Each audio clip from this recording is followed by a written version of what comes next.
ક્યાંક માતાજી પાછા તો નહીં વળી ગયા હોય ને? આ રહ્યા, એ હાલો માતાજી હાલો. થોભી જાઓ રાજન, તમે તમારું વચન ચૂકી ગયા છો.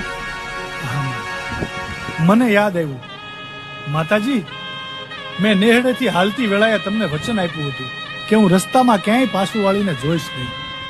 હા માતાજી, મને યાદ છે. પણ આમ જોવો, આ તો રાજદ્રાનું પાદર, પણ અહીંયાથી ભાવેણા દૂર નથી હો. થોડાક આગળ હાલશો ને એટલે હમણાં ભાવેણા આવી જશે. નીલમબાગમાં તમારા રૂડા દેવળ બંધાવીશ. હાલો માતાજી હાલો. ના રાજન, હવે હું મારું ત્રિશૂળ અહીંયા સ્થાપિત કરીશ, અને હવે અહીંયાથી હું એક ડગલું પણ આગળ નહીં વધું.